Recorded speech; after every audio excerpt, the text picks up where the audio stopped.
Pour être régulièrement informé de la publication de nouvelles vidéos, abonnez-vous à notre chaîne YouTube Postervision. La conférence d'aujourd'hui, intitulée l'hyperparathyroïdie secondaire au cours de l'insuffisance rénale chronique.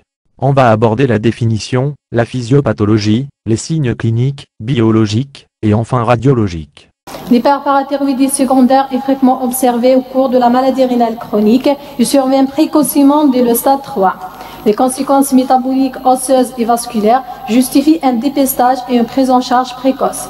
Les conséquences osseuses sont caractérisées par une accélération du remodelage osseux à l'origine d'une ostéite fibreuse. Physiopathologie. La diminution du débit de filtration glomérulaire entraîne une diminution de l'excrétion rénale du phosphore, donc une hyperphosphatémie. L'hyperphosphatémie stimule la sécrétion de l'FGF23 qui inhibe la 1-alpha-hydroxylase et conduit à une carence en vitamine D, diminution de l'absorption intestinale du calcium et du phosphore. Comme conséquence, il y aura une hypocalcémie. L'hypocalcémie et l'hyperphosphatémie stimulent la sécrétion de la PTH par les glandes parathyroïdes, accélération du remodelage osseux à l'origine d'une ostéite fibreuse.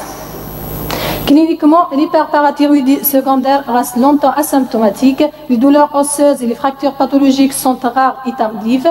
Les calcifications métastatiques peuvent donner un œil rouge, prurite intense, axi pseudo-goutte. Dans les formes sévères, des ruptures tendineuses, des doigts en baguette de tambour par destruction des phalanges des stades, exceptionnellement une calciphylaxie et nécrose cutanée. Passons à la biologie. D'abord, des examens de routine. Les catégories recommandent le dosage de la calcémie et de la phosphatémie tous les 6 à 12 mois au stade 3 de la maladie rénale chronique, tous les 3 à 6 mois au stade 4, tous les mois à 3 mois au stade 5 et en dialyse. Le dosage de la protidémie, la bicarbonatémie, les phosphatases alcalines totales chaque année dès le stade 4 de la maladie rénale chronique. À ces examens de routine, il faut ajouter d'autres examens avec des indications et des fréquences variables. D'abord, le dosage de 25OH vitamine D dès le stade 3 de la maladie rénale chronique permet une meilleure estimation du capital en vitamine D. Dosage de la PTH intacte est le principal déterminant du remodelage osseux. Les catégories recommandent le dosage de la PTH tous les 6 à 12 mois au stade 4 de la maladie rénale chronique, tous les 3 à 6 mois au stade 5.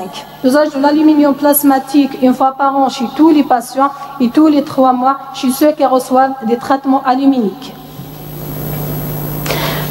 On a aussi des nouveaux marqueurs du remodelage osseux.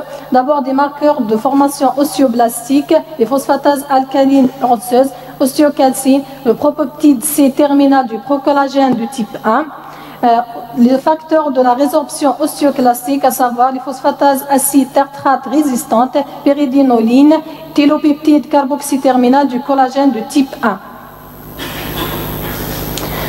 Passons à la radiologie. D'abord la radiologie standard, qui est un examen peu sensible, mais certains signes radiologiques peuvent orienter vers le type de l'ostéopathie. Une ostéite fibreuse peut se manifester par une résorption de supériorité intéressant le bord radial des phalanges, mais aussi les extrémités claviculaires, la symphyse pubienne, les articulations sacro-iliaques. Des calcifications métastatiques vasculaires, viscérales et périarticulaires, une image qui montre une calcification vasculaire au niveau du sein, une hyperrésorption osseuse donnant un aspect poivre et sel du crâne. Dans les formes, on a aussi des densifications des plateaux vertébraux avec raréfaction osseuse de la partie médiane des vertèbres donnant un aspect en maillon de rugby de la colonne vertébrale. Et on a aussi une tumeur brune diaphysaire.